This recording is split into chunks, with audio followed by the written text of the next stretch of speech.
लोकसभा चुनाव से पहले यूपी की योगी आदित्यनाथ सरकार धार्मिक महत्व वाले शहरों पर विशेष फोकस करने में जुट गई है। सरकार के स्तर से ऐसे शहरों को खास पहचान देने के तेजी से प्रयास किए जा रहे हैं। योगी सरकार ने पहले चरण में मिर्जापुर, सहारनपुर, मथुरा और चित्रकूट को चयनित किया है। बरेली में पहले ही नाथ नगरी कॉरिडोर बनाने की दिशा में काम शुरू हो चुका है। सीएम योगी ने धार्मिक महत्व वाले शहरों के बारे में अफसरों से ब्यौरा तलब किया है। नगर विकास विभाग जल्दी मुख्यमंत्री के सामने इस पूरी कार्य योजना का प्रेजेंटेशन करेगा। मुख्यमंत्री योगी ने कहा है कि पश्चिम से सहारनपुर, ब्रज से मथुरा, पूर्वांचल से मिर्जापुर और बुंदेलखंड से चित्रकूट को विशेष रूप से विकसित किया जाएगा। शहरों में आने वाले तीर्थ यात्रियों को ठहरने और घूमने के लिए बेहतर सुविधाएं मिलेंगी।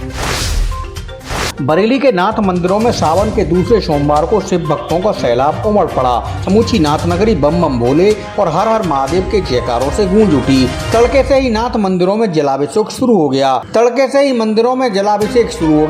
और दिन निकलते निकलते भक्तों की लंबी कतारें लगी नजर आने लगी। रविवार शाम से ही कांवड़ियों के जत्थे गंगा जल लेकर नाथ नगरी पहुंचने लगे थे। अलकनाथ, दोपेश्वरनाथ, टिबरीनाथ, पशुपतिनाथ, मणिनाथ और बनगंडीनाथ आदि प्रमुख मंदिरों में रात भर कांवड़ियों का जगराता हुआ। इसके साथ पीलीभीत, बदायूं और शाहजहांपुर के मंदिरों में भी बम बम के जयघोषों के साथ लाखों की संख्या में भक्त पहुंचे हैं और भगवान शिव से सुख समृद्धि की कामना कर रहे हैं। बरेली कॉलेज का स्थापना दिवस आज धूमधाम से मनाया गया। देश प्रदेश को कई आईएएस, आईपीएस, पीसीएस और राजनेता देने वाले बरेली कॉलेज अब 186 साल का हो गया है। ब्रिटिश काल में 1837 में शहर के एक मोहल्ले में भवन से बरेली कॉलेज ने अपना सफर शुरू किया था। आज़ादी की लड़ाई में योगदान का स्वर्णिम इतिहास समेटे बरेली कॉलेज आज भी युवाओं के भविष्य की नींव रख रहा है। स्थापना दिवस के मौके पर कई कार्यक्रम आयोजित किए गए। कॉलेज प्रशासन ने प्रांगण में पौधारोपण किया। इसके अलावा कॉलेज सभागार में आयोजित गोष्ठी में वक्ताओं ने बरेली कॉलेज के इतिहास और आज़ादी की लड़ाई में योगदान पर प्रकाश डाला। कॉलेज की व्यवस्थाओं को लेकर विस्तार से जानकारी भी दी गई। अस्थायी कर्मचारियों ने केक काटकर बरेली कॉलेज का स्थापना दिवस मनाया। वर्तमान में बरेली कॉलेज को नेक में ए ग्रेड मिल चुका है। बरेली में जन्मदिन की पार्टी देकर बुलाए गए युवक को उसके दोस्तों ने बेरहमी से मौत के घाट उतार दिया। कैंट इलाके में हुए रोहित हत्याकांड का पुलिस ने सनसनीखेज खुलासा किया है। वीरांगना चौक के पास बंगला नंबर 12 में रहने वाले रोहित की लाश 9 जुलाई को बिशप मंडल इंटर कॉलेज के पास चर्च में बने खंडहर में मिली थी। रोहित के दोस्त शिवम और हरिओम ने जन्मदिन की पार्टी देने के लिए उसे बुलाया था। इसी दौरान आपस में विवाद होने पर रोहित की हत्या कर दी गई थी। सीसीटीवी कैमरों की जाँच पर मर्डर केस की पुरतें खुलती चली गई। सीसीटीवी फुटेज में तीनों दोस्त एक साथ जाते दिखाई दिए, लेकिन लौटकर केवल शिवम और हरिओम को ही देखा गया। रोहित, शिवम और हरिओम उत्तराखंड के भवाली में कैटरिंग का काम करने गए थे। वहां किसी बात को लेकर दोनों के बीच झगड़ा भी हुआ था। पुलिस ने दोनों हत्या आरोपियों को गिरफ्तार कर जेल भेज दिया है। बरेली में कुतुबखाना पुल निर्माण के दौरान बड़ा हादसा होते होते बचा। बीच बाजार बन रहे कुतुबखाना पुल की शटरिंग हटाते वक्त पुल के छज्जे का एक टुकड़ा सड़क पर गिर गया। गनीमत रही कि उस वक्त नीचे से कोई राहगीर नहीं निकल रहा था, वरना बड़ी अनहोनी हो सकती थी। बता दें कि कुतुबखाना ओवरब्रिज का निर्माण कार्य इन दिनों तेजी से चल रहा है। सोमवार को पुल की शटरिंग हटाने का काम चल रहा था। इसी दौरान छज्जे का एक टुकड़ा अचानक नीचे आ गिरा।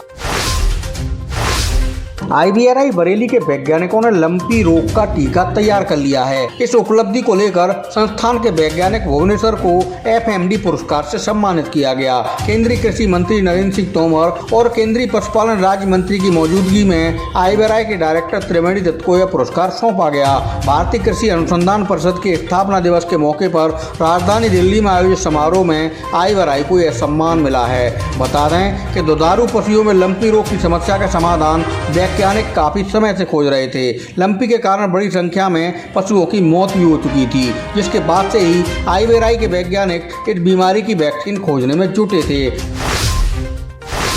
बरेली में रेता भरी बेकाबू ट्रैक्टर ट्राली ने नैनीताल हाईवे पर बाइक सवार दंपति को कुचल दिया। हादसे में बाइक सवार महिला और उसके बच्चे की मौके पर ही मौत हो गई, जबकि पति गंभीर रूप से घायल हो गया। शाहजहांपुर के खुदागंज के रहने वाले हरिशंकर पत्नी चमेली और नवजात बेटी के साथ रुद्रपुर से लौट रहे थे। नैनीताल हाईवे पर बहेड़ी में शेरगढ़ चौराहे के पास हादसा हो गया। बाइक पर बैठी महिला और उसकी बच्ची के ऊपर से ट्राली का पहिया निकल गया। हादसे के बाद ट्रैक्टर चालक मौके से भाग निकला। पुलिस उसकी तलाश में जुटी है।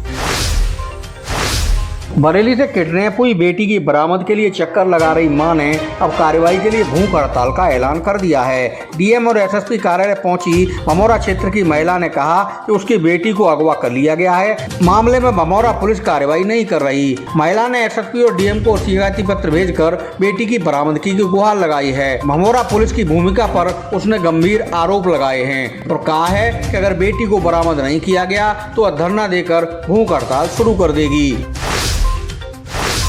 बरेली में रेलवे ट्रैक पर मोबाइल पर बातचीत करते हुए जा रहे एक युवक की ट्रेन से कटकर मौत हो गई। फरीदपुर निवासी वीर सिंह का बेटा सुखदेव इस हादसे का शिकार हुआ।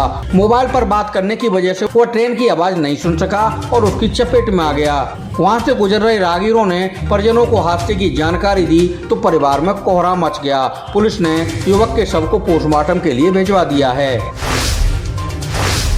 बरेली में प्रेम विवाह करने पर पड़ोसी ही पति पत्नी के दुश्मन बन गए। युवती पर पति को छोड़ने का दबाव बना रहे पड़ोसियों ने दोनों को हत्या की धमकी दी है। मामला नवाबगंज के मोहल्ला पहलवान भट्टा का है। युवती ने एसएसपी से न्याय की गुहार लगाई है। उसने पुलिस को बताया है कि इलाके के युवक से उसने प्रेम विवाह किया है, जिसके बाद से पड़ोसी उनको धमका रहे हैं। उनके साथ मारपीट भी की जा चुकी है। मामले की शिकायत थाने में की गई थी लेकिन कार्रवाई नहीं हुई तो उसने अब एसएसपी से कार्रवाई की गुहार लगाई है।